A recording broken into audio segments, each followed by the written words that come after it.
Om Purnamadaha Purnamidam Purnat Purnamudachyate Purnasya Purnamadaya Purnamevavashishyate.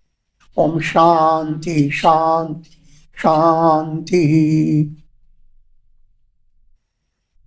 Om Brahmanandam Paramasukhadam Kevalam Jnanamurtim Dvandvatītam Gagana Sadrisham Tattvamasyādilakshyam Ekam Nityam Vimalamachalam Sarvadhi Sakshi Bhutam Bhavatītam Trigunarahitam Sadgurum Tam Namami. Om. Adorations to Sadguru, who is Brahman, the giver of supreme bliss, embodiment of pure consciousness, one without a second, vast as the ether, infinite, eternal, beyond the three gunas and their modifications, the supreme preceptor. Yoga Vasishtha, Nirvana Prakarana Purvardha, section 23 continues, the role of pranayama. And that's in the context of sage Kakabhushunda sharing his experience and knowledge with sage Vasishtha. The setting is, just to remind you, is to show it is perfectly authentic.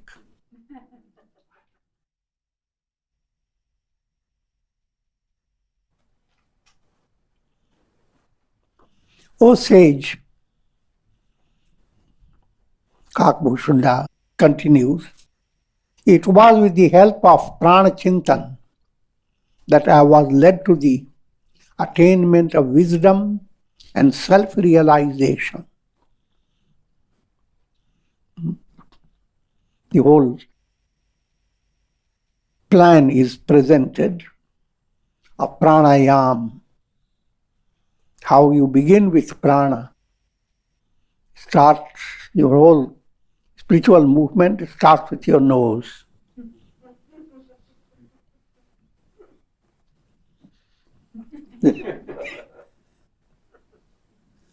Manipulate the breath. The breathing is an effect of prana. Breathing itself is not prana. If you are holding breath, you are not working upon prana. You are not working upon pranayama. That means prana that should be harmonizing your personality. You simply are holding it, that doesn't work. But if you are harmonizing with a ratio, how much to breathe in, how much to hold, how much to breathe out, it creates a rhythm. It's more like 1:2:4. That ratio, breathing in, holding, breathing out. But when I say that, it doesn't mean that we should become mathematical. It should be always guided by spontaneity, not force. But keep the intention of enjoying when you are in between. You have breathed in, and when you are going to breathe out, in between, allow your mind to have great joy. Just for illustrating this, using Om Namah Shivaya, you are holding on the right nostril, breathe in through the left with Om in your mind. But also, you must be very artistic. Consider this as a project of Kailash Yatra. You're visiting Kailash, it's not an ordinary thing.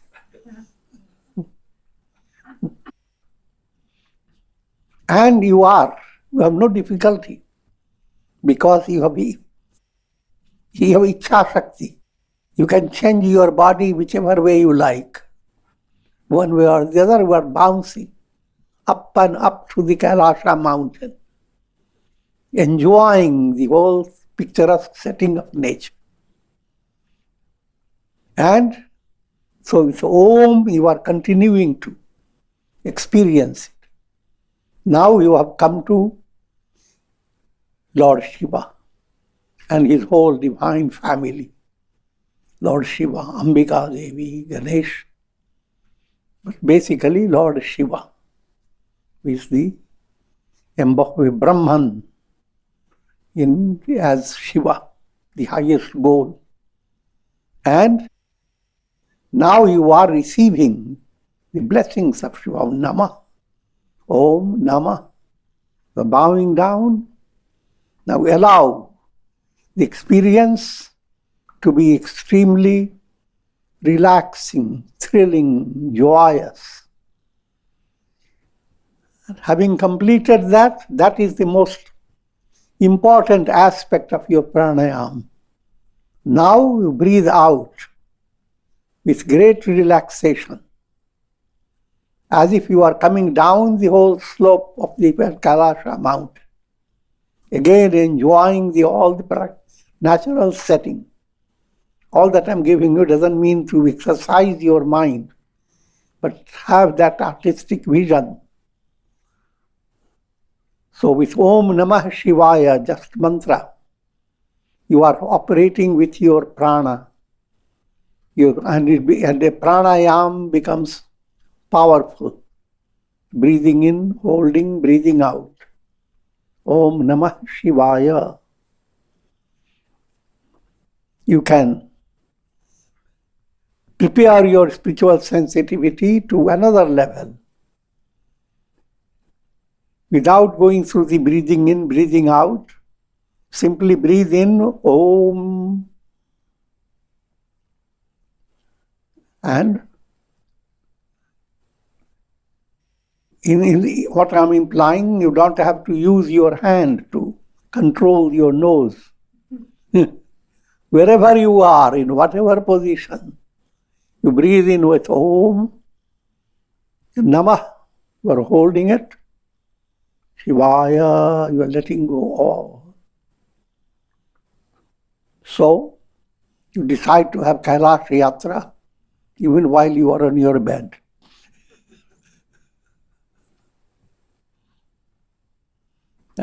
So that's one sample.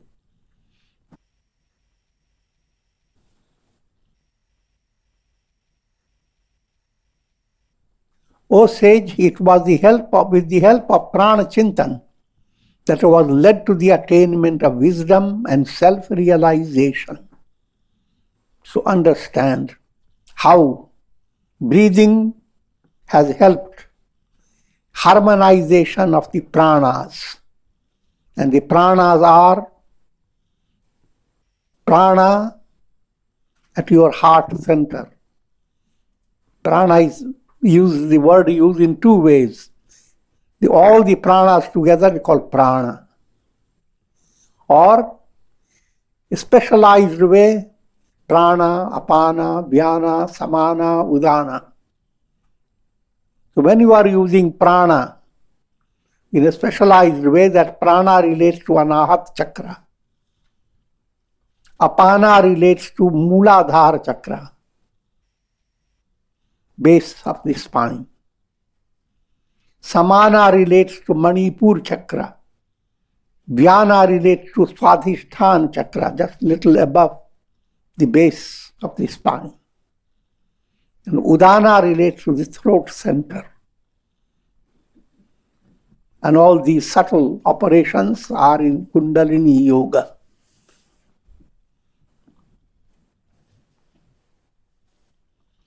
So, breath becomes a key to controlling the prana. Prana in turn helps you to control the mind. Automatically mind set. Your mind was distressful, sad. The moment prana begins to develop harmonization, mind becomes glad. And positive movement begins to enter your mind. You don't have to exercise hard. What should I visualize, etc., etc. Automatically, mind tends to be positive. And mind connects itself with your intellect, buddhi. And buddhi is the key to knowledge of the world, aparavidya, as well as paravidya, the supreme knowledge. So how from the nose have gone to your sahasrara, and from sahasrara you have gone to intuitive revelation of the self.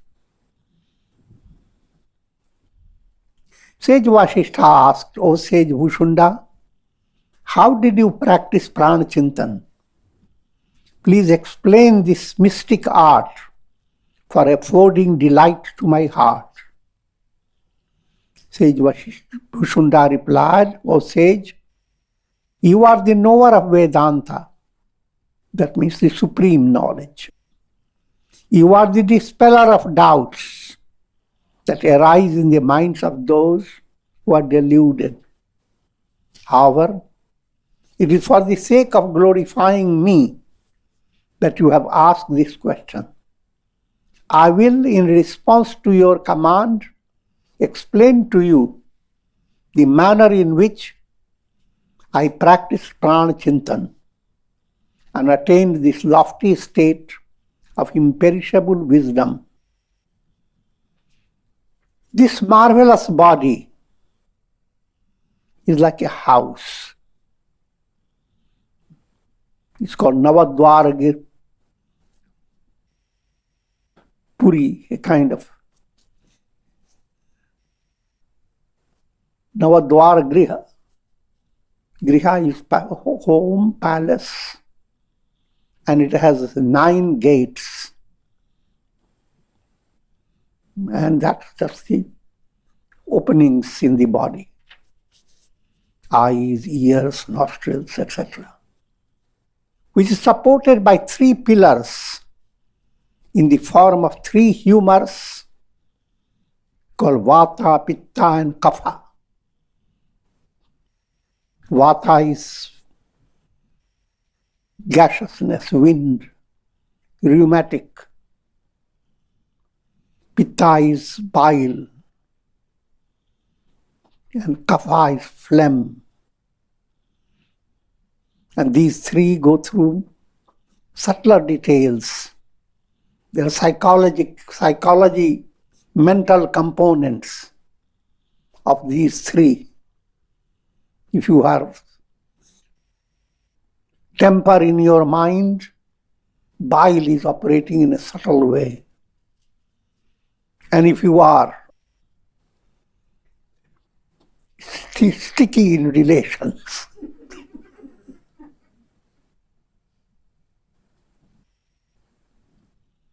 and spreading coronavirus, I'm joking.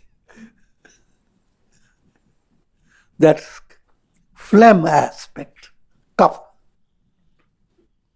And wind is vat. Wind implies vanity of your mind.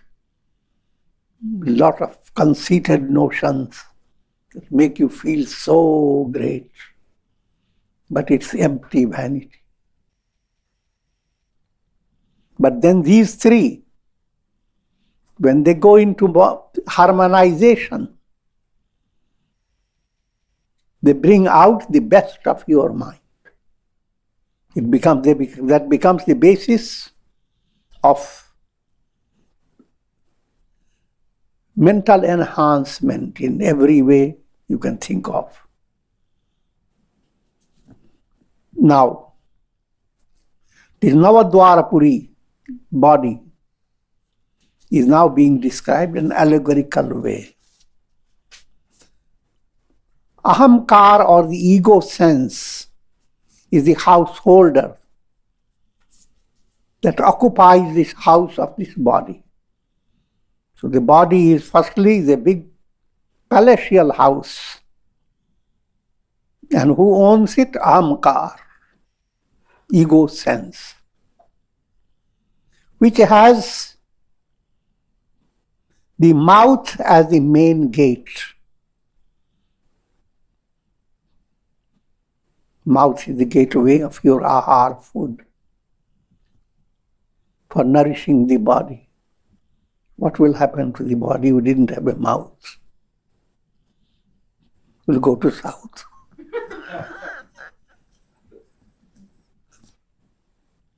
Both arms are as two wings, and the set of teeth as the white flowers decorating the gateway. Mouth being the gateway. See the decorations.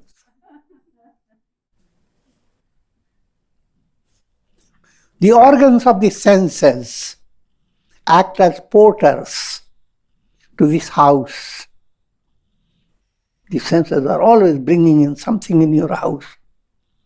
They convey sight, sound, and all other perceptions into the body. Enclosed by the great wall of the body, they are constantly guarded by the two pupils that watch over them from the upper story of the head. So all that goes on, but your eyes are watching. Two pupils. This house is plastered by a blend of blood, fat, and flesh. Veins and arteries are like strings and ropes that bind the bones, which constitutes the inner fabric of the house. It's the same allegorical teaching is brought in Mahabharata. Laksha Griha. The Pandavas were trapped in a house made out of shellac with the conspirational project of burning them all up. And of course, Bhima, by his power, etc., escaped. All that story is allegorical. And it relates to your own body. Body is called Deha. Deha means Dahyate.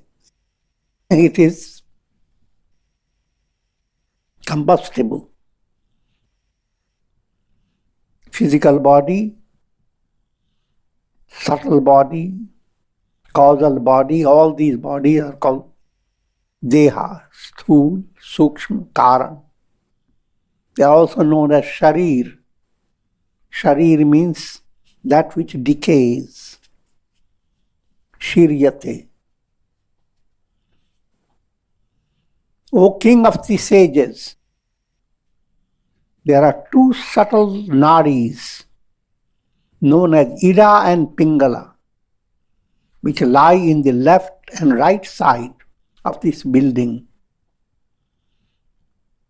These are now the important channels of the pranas. This is subtler plane you are being presented to.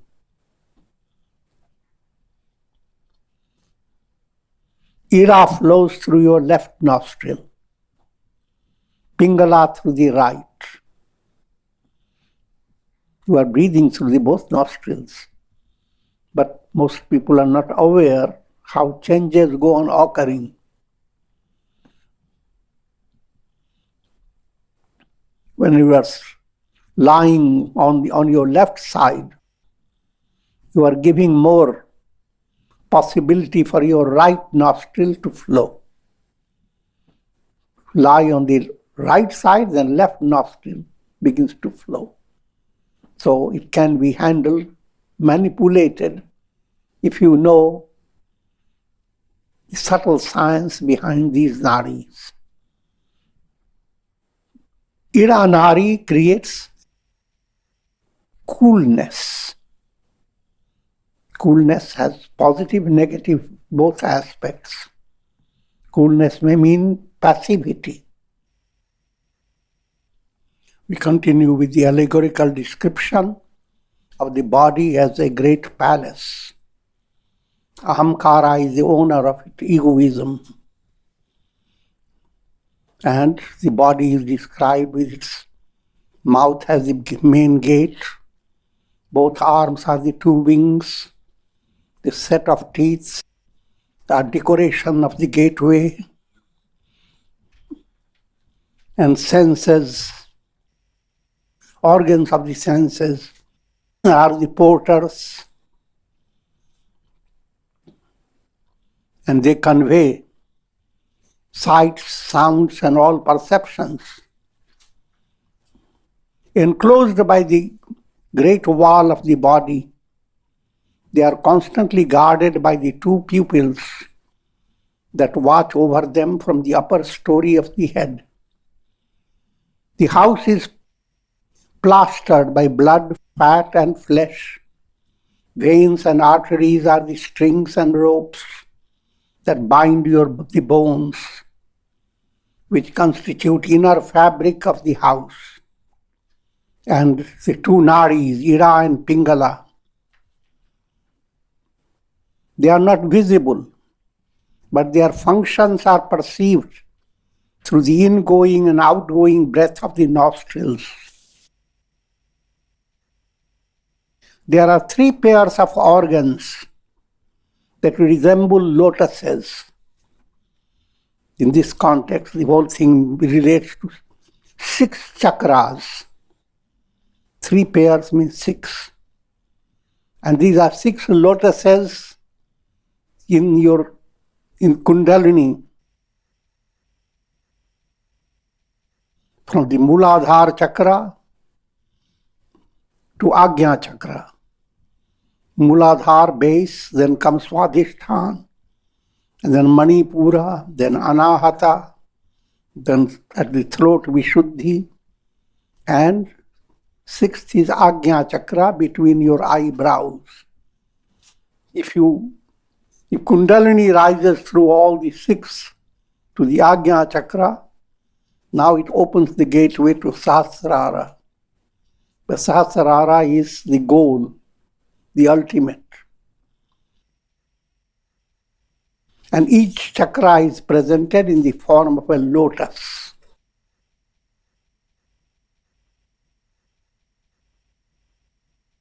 And all these 6 chakras are linked by Sushumna. These 6 chakras, mystic centers, have their corresponding parts in the interior of the physical body. They are linked to each other by Sushumna, the subtle vital channel that passes through the spine internally. Apana flows through the Ida Nadi, which is presided by the moon. Now, these pranas are very broad way described in 2 ways, upgoing and downgoing. 5 converted into only 2, up and down. Up is prana, down apana. Therefore, the entire Hatha Yoga, Ha, Tha. Ha is prana, Tha is apana. And that implies success in Hatha means your Kundalini has been awakened and all the chakras have opened up. Just to give you a simple understanding, progress of Kundalini through your chakras is like a barometric study of spiritual progress. Barometers don't lie. But you can't simply gaze on the barometer to have a comfortable atmospheric pressure. Atmospheric pressure, you read in your barometer how much it is. but you can't push the barometer to change the atmospheric pressure. So, visualizing, coming to your centers and focusing your mind is a powerful aid. But if you give up all your yoga movements, integral yoga practice, and just stay with it, that's not, you won't succeed. You will succeed in illusory attainment. You will develop more pride, how much practice you have done. And so much so there are people who develop the idea their Kundalini has been awakened. And these foolish people don't know it. So that type of vanity develops. But that's not awakening of Kundalini. And even if you are spiritually advancing, even without knowing Kundalini and all the chakras, automatically you have gained the goal of Kundalini Yoga. So this point has to be understood. Apana flows through the Ida Nadi, which is presided by the moon. The Ida is also described as Ganga, Ganges river, cooling. Pingala as Yamuna river. And Sushumna is Saraswati river. That was an intricate study. And that has been brought into pilgrimage centers. Prayag, for example, is a great pilgrimage center at the confluence of Ganges, Yamuna and Saraswati. Ganges and Yamuna is visible rivers, they meet and join. But Saraswati is an undercurrent stream, and that people don't see, but science knows it. So when your breath flows to the left, Ida is operating. You are getting cooling effect. When it flows to the right, Pingala is operating.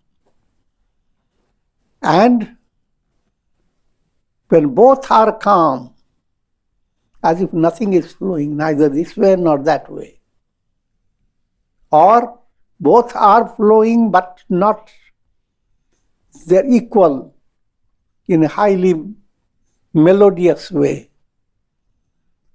Third channel opens up, Sushumna. And that Sushumna is not so visible, but it is most calming.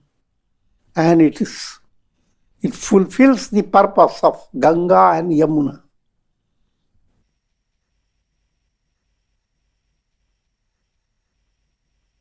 The vital forces permeate the body through numerous nadis.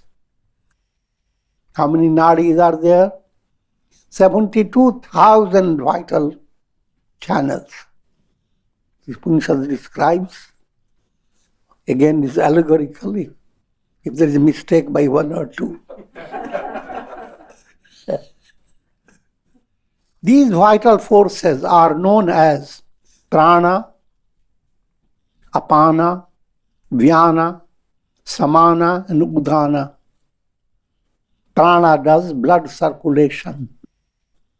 Apana does excretion. Vyana allows the energy, allows the nutrition to flow or to distribute it in a special way. Samana is at the navel, causes nutrition and assimilation of nutrition all over the body. Udana is at your throat center, and it has a subtler role. It separates the subtle body from your physical body at the time of death. And also it leads you to deep sleep. And your dream experience expresses at that center in the dream, you are seeing something so unique, you can't stay without shouting. And if you shout, gurgling sound comes at your throat. The pranas radiate through the chakras in the same manner as the rays radiate from the moon, and thus they nourish the body. They are responsible for the functions of going and coming, taking in and letting out, rising and falling, and the assimilation of nutrients of the food. The functions of the pranas are broadly divided into two types. One going upward, known as prana, another going downward, known as apana. They manifest through the ingoing and outgoing breaths through the nostrils. O sage, I am ever engaged in watching their movements. Ida is cooling while Pingala is heating.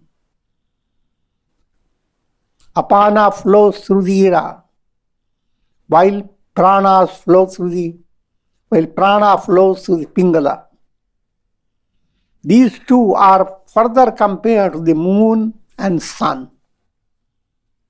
I have prolonged my life by meditating upon the subtle prana, which is cosmic. Now what pranayama is leading to, when you become more identified with prana within, that prana is connected with cosmic prana. So now you are moving into Vishwarup Darshan. Put it in a very simple way. When you study Om, A-U-M, A, you succeed with A. When you begin to meditate upon the I am body, but body is related, intimately related with the entire universe. So therefore, I am the universe, universal matter. That type of expansion is introduced. When that has happened, that's what's being described, that prana, because of his prana chintan, he developed that cosmic expansion. And cosmic expansion again coming back with the Om. Your physical body, at the same time you are Virat. Identified with body, you are called Vishwa. Vishwa is wave in the ocean of Virat. Identified with your mind or subtle body, you are Tejas. There again, you begin with a wave, individualized, but it's a wave in the cosmic mind. There is no individuality separated from the ocean. No single wave can come out and either praise the ocean or condemn the ocean. It's a part of it. And similarly, causal body. Identified with causal body, you are called prajna. And causal body relates to the wave in the ocean of Ishvara.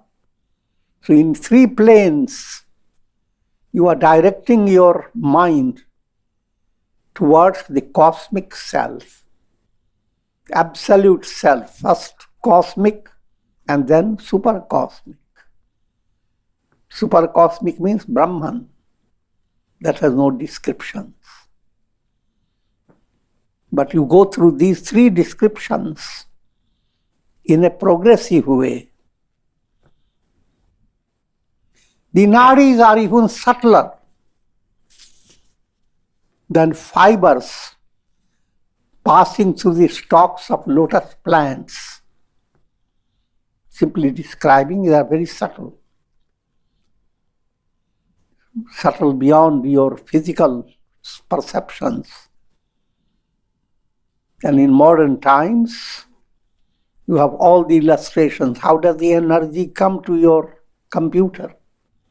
How do you connect yourself to so many places in the world within a moment? There are different channels. Those channels you don't see, but they are there.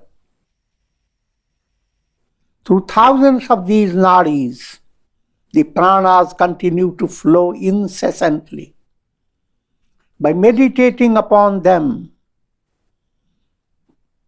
means practicing pranayams, practicing Kundalini yoga, and adopting any plan. You can't practice all of them, but create a plan that is needed for you. And you can move on progressively. But as I have said, in order to have success, your whole focus should not be just practicing concentration on the chakras or focusing on the prana chintan. Your focus must be integral movement. Your success lies in integrating your personality. And if you are getting integrated, your practice of Kundalini will become amazingly successful. And if you are successful in Kundalini movement, you are amazingly successful in controlling the mind and entering into deep meditation. It goes both ways. Section 25. Meditation on the spontaneous function of prana and apana. Sage Vasishtha asked, O Kakbhushunda, what is the nature of prana? O ancient seer, how should one meditate upon the spontaneous function of prana and apana? Sage Bhushunda replied, O sage, you are the knower of all that is to be known. However, you have asked this question in order to honor me. Therefore, I will explain the mystic practice of pranayam according to my knowledge. Prana is that which is ever associated with a vibratory motion. Abiding in the heart, it pervades the body internally and externally.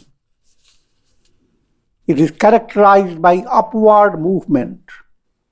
Apana is that which abides in the navel and is characterized by a downward movement. So the seat of prana is heart and it has upward movement. Seat of apana is the navel, it is a downward movement. Just like prana, the apana permeates the body internally as well as externally. A yogi practices natural and spontaneous pranayam by watching the functions of prana and apana. If you are living with a perfect involvement with integral practice, automatically you see how your pranas are being harmonized. And you become aware of the relation of mind and pranas. And the condition in which your mind and pranas are, all that you begin to understand. And therefore you act according to the need. Sometimes prana needs to be encouraged within you, pranayam movement, to help you to go to deeper waters of samadhi. Sometimes your meditation movement should be encouraged to allow your pranas to be harmonized. And both are interrelated.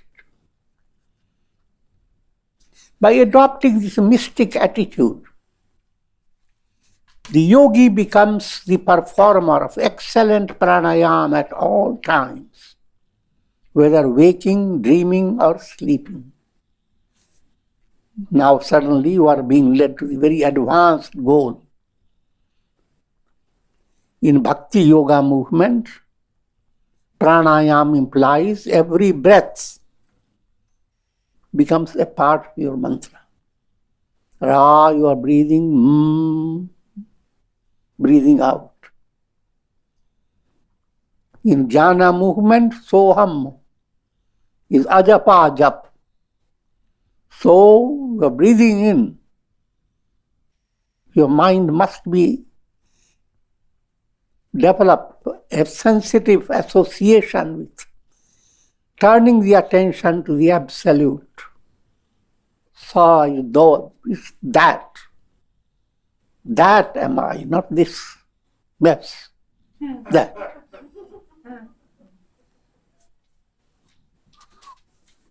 So with sa, you are letting go all. Hum, affirmation, that's what I am. So hum, you can make it a disciplinary practice. So breathing in, hum, breathing out. But while you are breathing in, you have lost everything. Neti, or there's only Brahman. And while you are breathing out, you are Brahman. So that type of subtle association with your own breath, Vedanta is being practiced by the functions of your own breathing. And also is an illustration of being sajag, awake to your goal with every breath. Generally people say, I will be remembering you with every breath. And with this I'm going to conclude. Om Ram Ram Ram Ram Ram Ram Om Namah Shivaya Om Namah Shivaya Om Namah Shivaya Om. May all of you be blessed with the shower of Karunamaya Ras, grace of God, the blessings of Shakti, Bhakti and Mukti.